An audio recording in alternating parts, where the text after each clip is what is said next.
Hi, everyone. Welcome to Chicago TARDIS Online 2020. Welcome to our first panel of the convention at 11 a.m. Chicago time. This first panel is going to be called Putting on a Virtual Convention. It's a last-minute replacement program for the Terry Malloy interview that was supposed to happen at this time, but sadly, Terry is unable to be with us at this time. So I want to introduce to you Stephen Warren Hill, who will be the moderator for this panel. I'll turn it over to him. And Stephen, we'll see you at 40 after the hour. Just as a heads up that there will be 5 minutes left in the panel so that we can wrap it up then at 45 after. Stephen, have a great panel. Okay, thank you, Nick. Hi, I'm Stephen Warren Hill. You met me an hour ago if you were watching our introductory panel for Chicago TARDIS. I'm the CT co-host and the director of programming for Chicago TARDIS. And let's go around and introduce everybody else. Mike, go ahead. Hello, I'm Mike Olson. I handle tech for Chicago TARDIS. Okay, Libby. Hey everyone, I'm Livy Shea. I help out in the game room. And Taylor. Hi, I'm Taylor Deathridge. I do registration and our social media for the convention. And I will start out by saying, just with those very brief statements from these three people, that's a tip of the iceberg, man. That's everything that you said in one tiny sentence is only, it just cannot convey how much work you all and in turn everybody else with similar positions puts into this convention every year. And this year, wow, things are so much different. I want our audience to understand that this panel, as Nick said in the intro, is a last-minute replacement for the Terry Malloy interview because Terry couldn't be with us. So this is impromptu. It's going to be really informal, really informal. So we're going to see what we can talk about. But, you know, the first thing is, how have things been different this year for all of us in the virtual realm? And I mean, I'm gonna go right at Mike because I think for him, things have been the most different. Yeah, and it's a lot less pipe and drape and a lot less cords to run. And yeah, a lot of this started off early on. I don't know, Taylor, what was it, like May or April that we started? Yeah, kind of. Yeah, it was pretty early. Yeah, in the spectrum of knowing. The first thing we did was try to understand what we wanted to do and how much we wanted to do. Did we want to do a full tilt recreation of the convention, or how do we scale it back? How much do we do and how much do we not do? And how much can we do? I opted to try to keep it KISS, very simple. Keep it simple, stupid. One track, and then we're basically utilizing Zoom. So we have 2 Zoom rooms that are bouncing back and forth. And then we're using another product called Switchboard, which allows us to stream to multiple platforms. It was important to me to make sure that we understood that we were outputting to more than just Facebook. Facebook is more of a Gen X or more of an older platform, and I think the younger generation leverages other platforms. And I thought YouTube was a good common place to put it. So it was important for me to have us stream to both platforms. And so far with the first panel, it's been fine. Well, and there's nothing quite like what happened in the last panel. I lost my internet connection right when I was in the middle of a sentence talking to the audience. So you just never know, right? And that's another thing is sort of having contingency plans, having the plan B always, and always work out your plan B first, at least rudimentarily speaking. Just and then flesh out your plan A. But at least you'll have that plan B in an emergency, right? So there's an awful lot of tech that gets set up, physically set up at Chicago TARDIS when we're there in person. And so in one way, things were easier. Although, what do you think of that? Like, as from a perspective of yeah, that's kind of like you're on autopilot these years because you've done it for so long. Yes, and setting up. we've done some evolving physically on site, so that keeps it interesting. But yeah, going from plugging in cables, running this, getting speakers, all that, to now there's an app for our convention. It's a different mentality. A lot of cloudiness.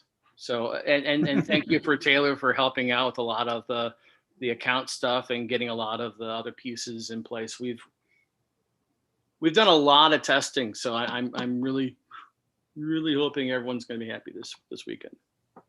You're welcome. Yeah, it's been a really interesting unfolding for, I think, everybody involved. But I really want to thank, I said this at the end of the first intro panel, but I really want to thank you and Steve and Nick and Holly, Anna, Libby. I'm going to miss somebody, and I'm really sorry if I'm missing somebody, that has really worked very hard to set this all up and just try to stick it out this year, because we wanted to do something and we're doing something. So this is good and we're very excited, but thank you for all your hard work Sure. this year, very much. And every year, but especially this year, because it's been a fun learning curve for all of us. Well, talk about that a little bit more, Taylor. From your perspective, what have been the most overwhelming challenges that you've had to meet this year in the process? Well, I tried to, so I belong to, there's a Facebook group, I think a couple of, actually our staff is on, and it's like a convention staff Facebook group that a couple people I know from other like anime conventions and things like that are on this Facebook group. And earlier on, there was a lot of like resource sharing for people to see, we're all kind of in the same boat. How can we figure that out? So a lot of it was trying to just inform myself really upfront, like kind of just read about all the possibilities, what we might be able to do with what we had, in our wheelhouse, and our, the skills of staff members that we have as well. And then just how we meet that with like expectations and like what is feasible for us to do and what, is just outside of the realm for us to do. So a lot of it was just trying to figure out like, maybe these things will work, maybe this won't, let's bring it to the table kind of thing. So that was interesting to discover and do a lot of research about, I'll say that. How about promotion and advertising? That really, I mean, from my perspective, it doesn't seem like that has had to change too much, but maybe your perspective is different. Definitely a shift in what you talk about, I guess. That seems really obvious, but yeah, I mean, still engaging everybody online, because we're still a community. This community still exists, clearly, because we've got all these people watching and they're excited about it and we're excited to have them. So just keeping up with them in general, because again, everybody's stuck this way. Everybody misses events like this. So just kind of keeping that in mind, and then telling people, we're still here, and we still, really enjoy having you with us, and we're going to do what we can do to have, this event this weekend. So I guess focusing more on like getting into that and just being overt about that has been something that I thought about or tried to focus a little bit more on. Okay.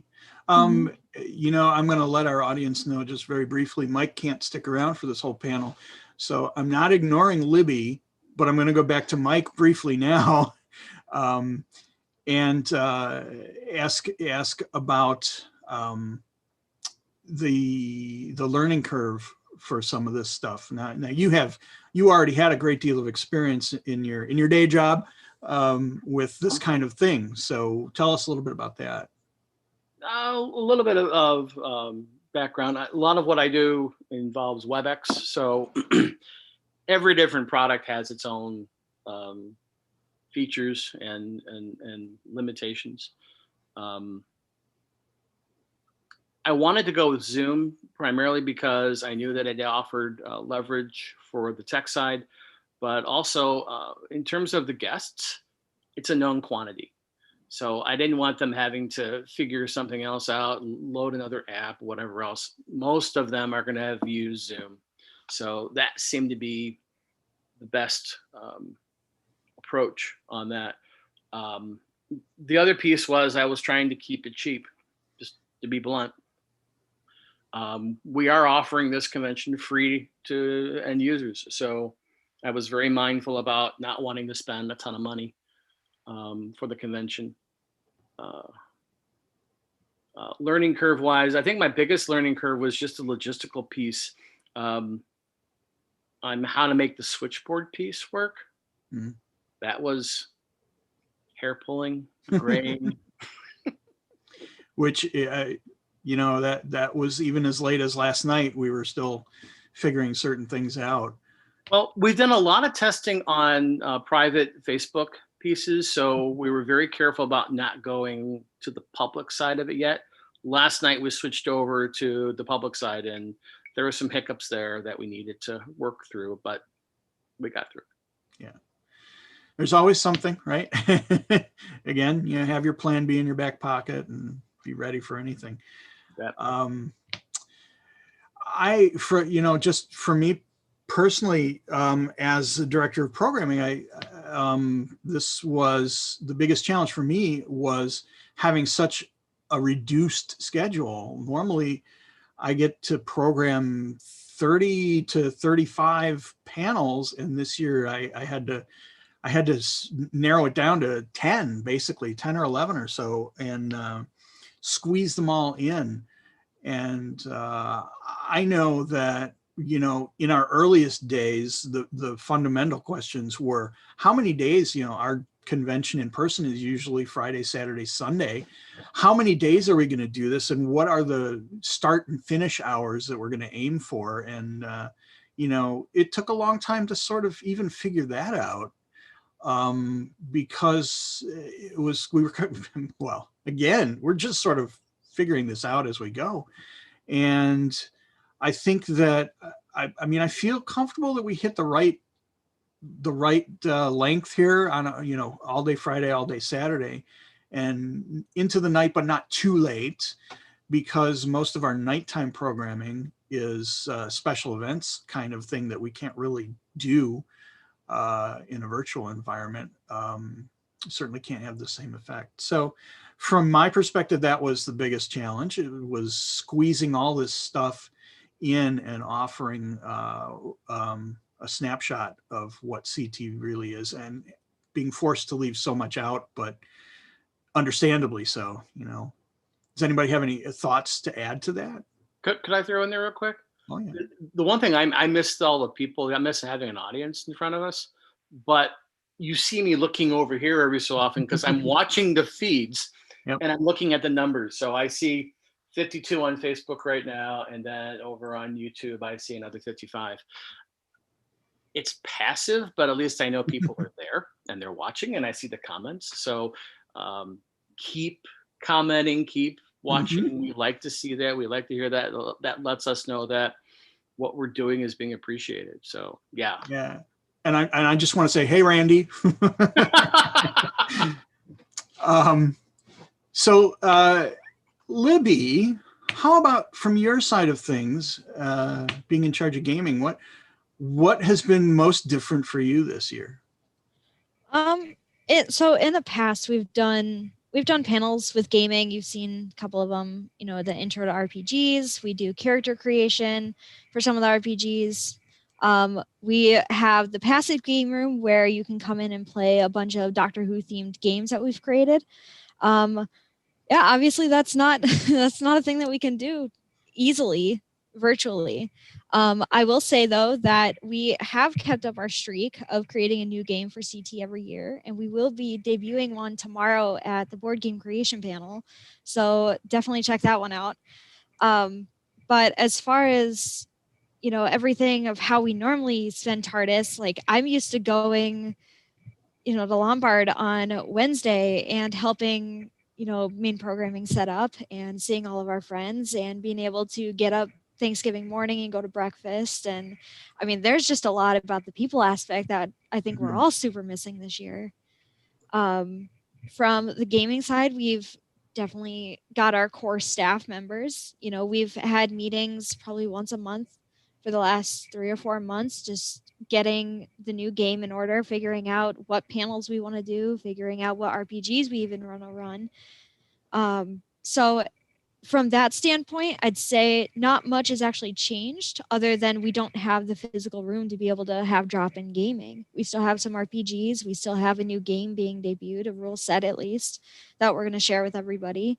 And we've still got our panels. So as far as the core of what, the Game Citadel is, we've got it represented here at Virtual.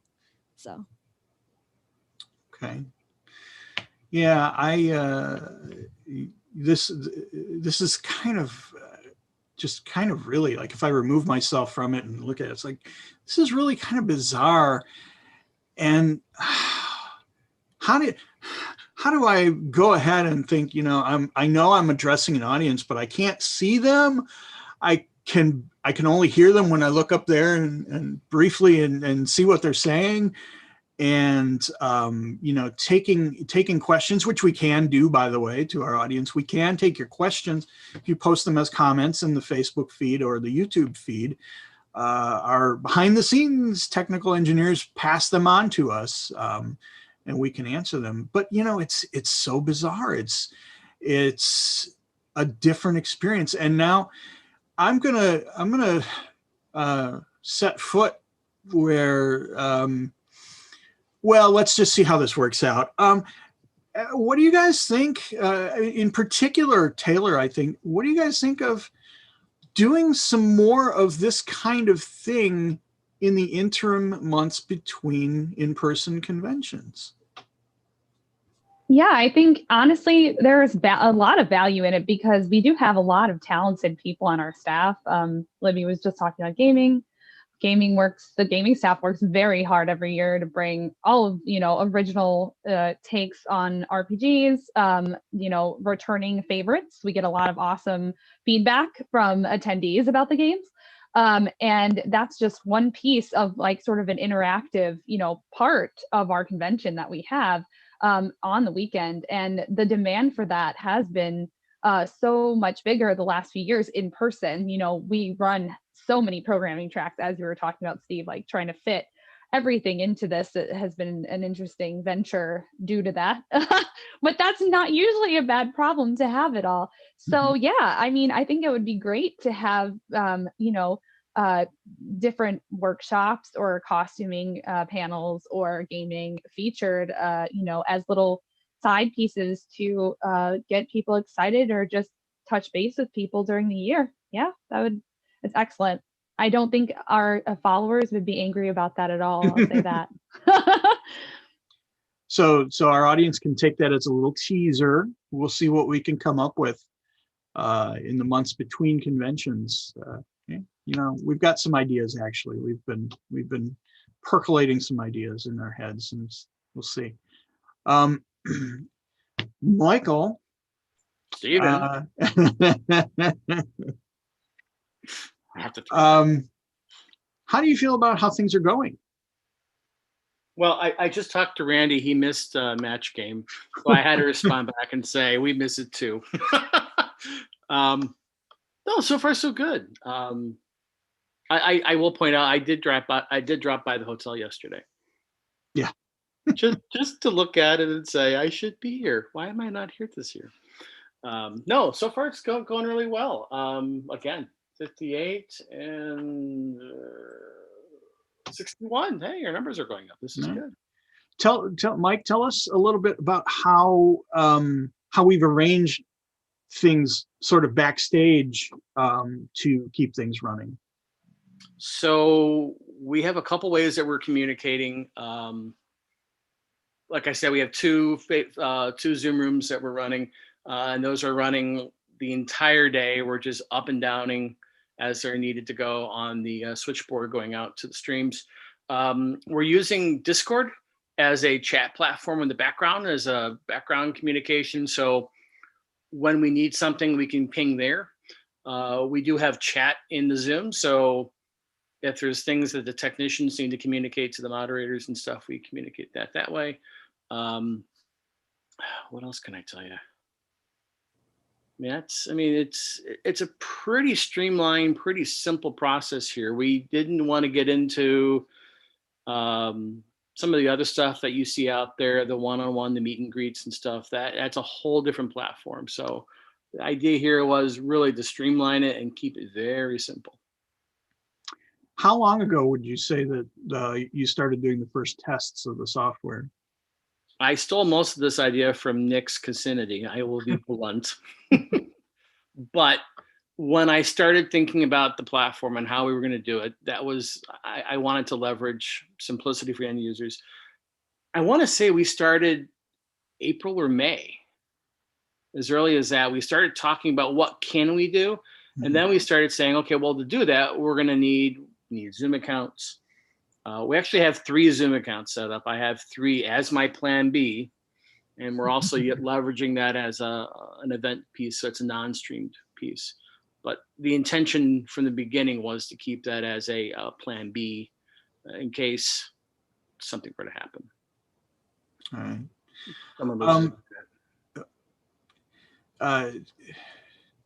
Taylor and Libby, would you talk about, not necessarily from your own roles at CT, but about conventions in general and Doctor Who conventions really, but what's the goals of an online virtual convention are and how they are a little bit different from an in-person convention. And if you don't mind, Taylor, I'm going to sort of turn over the reins to you because I need to step away for just a moment. So go ahead with that.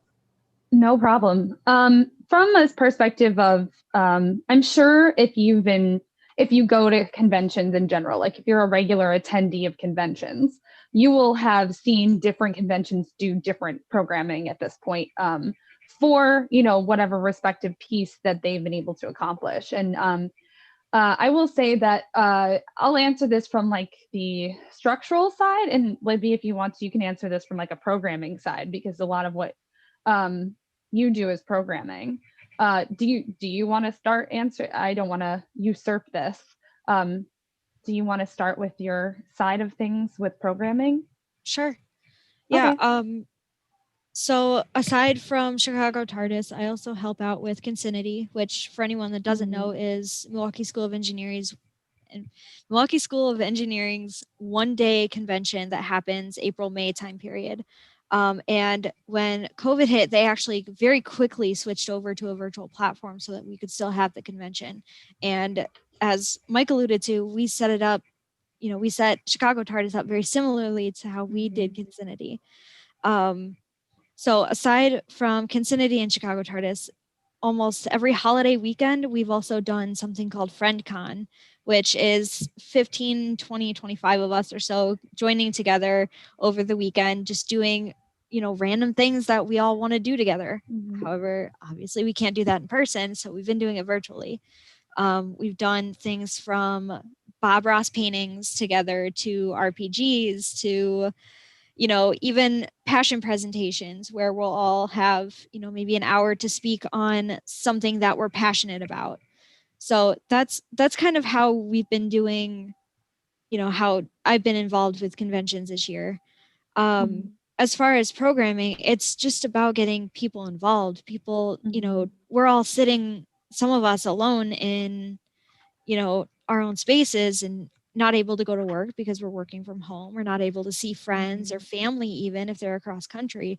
So it's about trying to re-engage people and just having that connection. Granted, it's not the same as being in person by a long shot. You don't Right. have that same feeling of being around your people and being able to escape for the weekend, but it gives you enough to where you still feel included with all of your friends and the people that you enjoy being around. Yeah. No, that's excellent.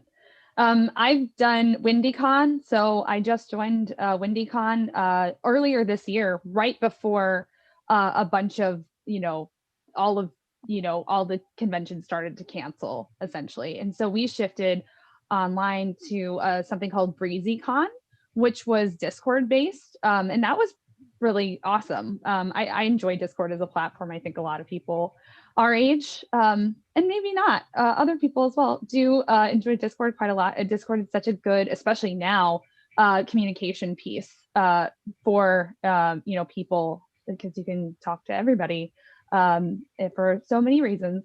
And then I actually am going to be involved in Worldcon 2022, the Chicago one, and we started to talk about how we anticipate being in person, but a lot of the forward planning, that upfront planning, has to take place, in Zoom meetings and things like that.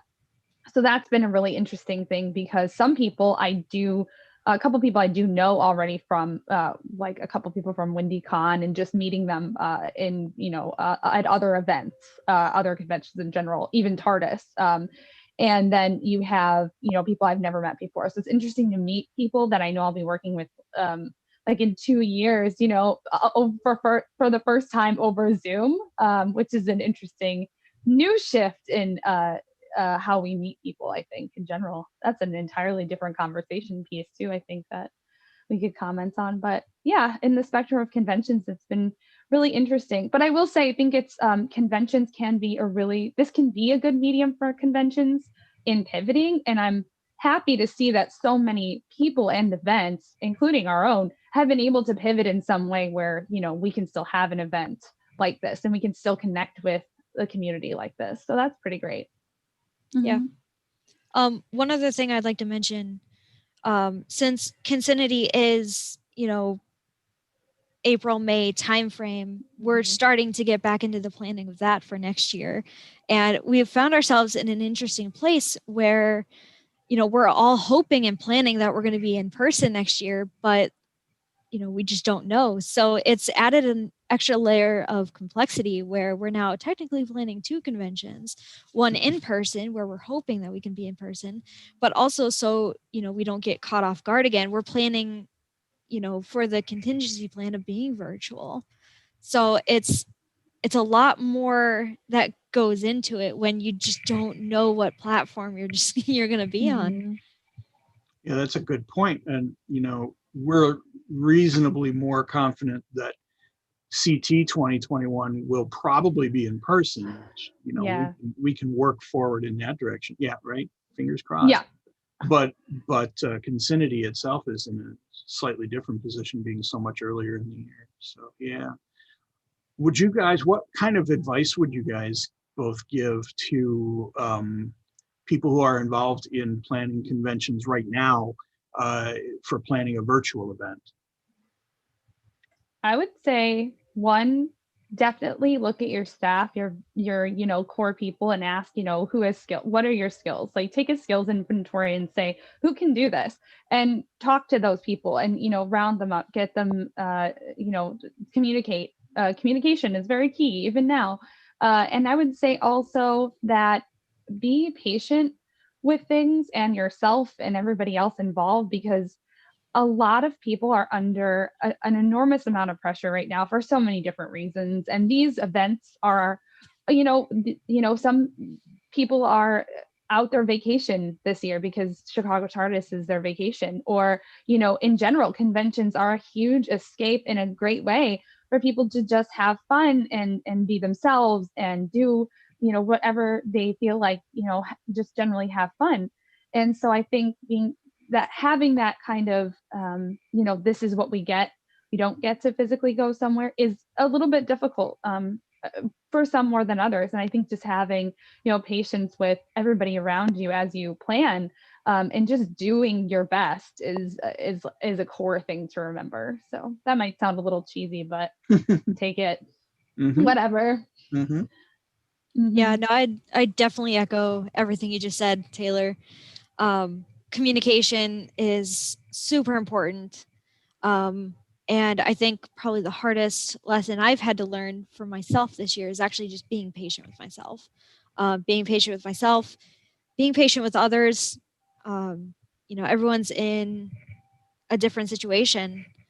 Um, people that may want to be able to spend the time and energy into the convention and helping plan it may have to take a back seat if they find that they're just not, emotionally or mentally able to do something like this. It does take a lot out of people, just being virtual 100% of the time, not having that in-person interaction.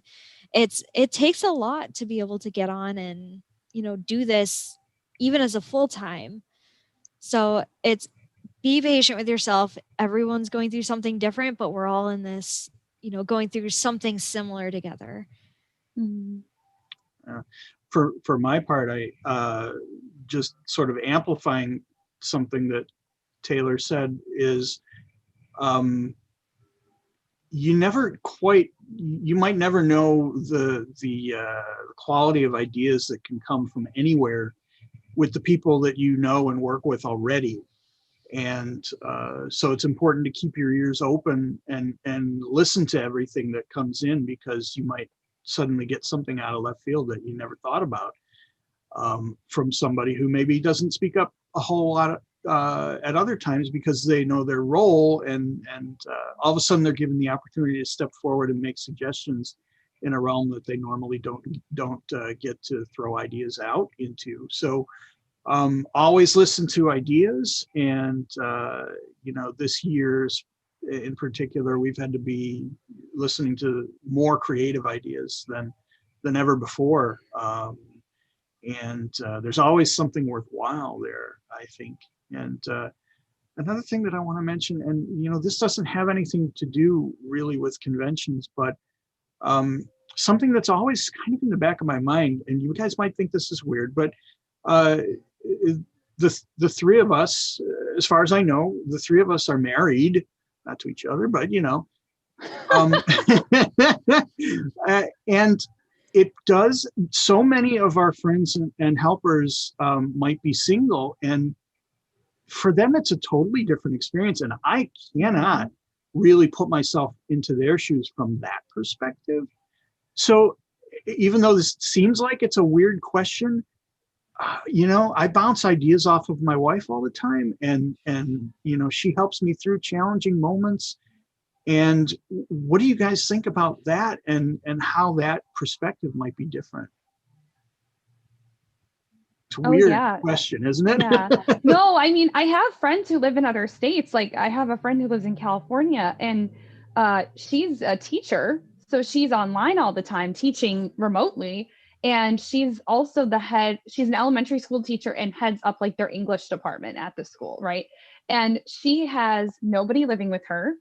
She lives alone. Her parents are older. So she, I think, saw them for the first time socially distanced probably 2 weeks ago, I think. And she has been alone in her home just teaching for months at this point, like for a few months at this point. And that's, really difficult, I know, from her perspective.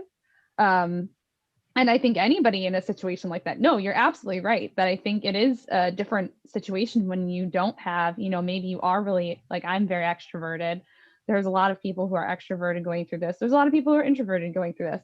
But regardless, I've heard it from both sides that, that really face-to-face human interaction, and not just necessarily over a Zoom call. But even this is good, this is something, but that component is different, I think, when you are, by yourself or live alone, or, do go to conventions to meet friends or just get involved. That is huge. Yeah, I do think that you're right. Yeah, one thing that we've done with our friends group, we do have a lot of friends that are also single and living alone. We very early on realized that we were not going to make it through this without some form of like face-to-face interaction. But how do you do that and still keep safe, right? So very, very, very early on, it's probably like 2 weeks into quarantine, when we decided that we were all going to either bring food or, go out and do carry out from food. each of us do it separately in different cars, and then we met up in a parking lot, and we have socially distanced dinners, each of us in our own individual car being on a conference call together. And that, I think, has helped carry us through a lot this year. Just being able to physically see someone in person, like see them walking, see them talking to you, not just through Zoom, but just physically being there and knowing that they're there is definitely different than just being on Zoom. And that, I think, has carried a lot of us through. Also, very early on, I jumped on Zoom bandwagon and got a premium account and have had the premium account. So we can do, weekly gaming where we used to do everything in person at our house. So we still have, weekly interaction, and it's gotten to the point where we do movie clubs, we do anime viewing nights, we do, all of this stuff through the Zoom account just because it's there, and, we have the ability to at least see each other. So if we ever get to the point, where we're like, we can't handle the voices in our heads anymore, just being alone, we can jump on Zoom and someone's bound to be there. I suspect that this is true for most people who attend Chicago TARDIS. There's always the feeling after the convention is over of how, there's a heightened feeling of how much you miss everybody. And I gotta say, I fully expect to have that feeling this year, even though I'm not in a room with all of you. I think that the feeling is going to be the same when this weekend is over, when we say goodbye on Saturday night. The feeling of missing everybody is going to be heightened, even though we didn't actually see each other in person. We're seeing each other, we're talking to each other. We know that there's an audience that's listening to us, and the same goes for all of our panelists and all the panel ideas that are out there for this year. Do either of you have any thoughts in that direction? Yeah, I completely agree. I actually found, so every year our friends group, there's like 10 of us that go to Gen Con every year, and it was virtual this year, so I got to participate a little bit, but it's just not the same. And I found as the year goes on, I've found that honestly the feeling's gotten worse of, we've essentially missed a year of being around these people, and now just looking forward, we're going to have to go through another year before we can do it again. And that's overwhelming at times. There are times where I'll find myself walking around the apartment going, I miss Chicago TARDIS people, I miss Gen Con people.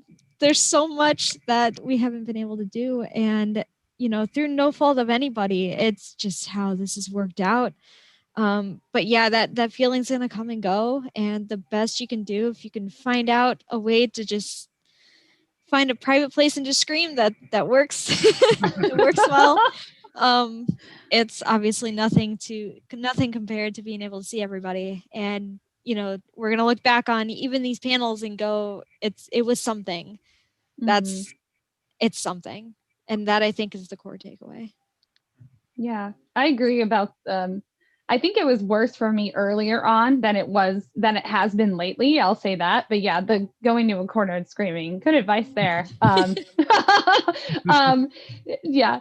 But you're right. I think, sometimes in general, we discount, how much effort is put into things in general, like, because you're doing it, you're sort of on autopilot, and you're like, this happens all the time. And regardless if we've had to shift to a new format, we're still doing this. But yeah, I think you're very right in saying that we're going to look back on this and think, wow, that was such a great undertaking. People really enjoyed this.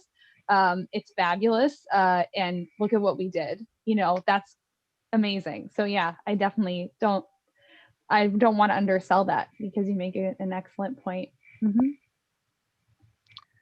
I think we're running out of our time.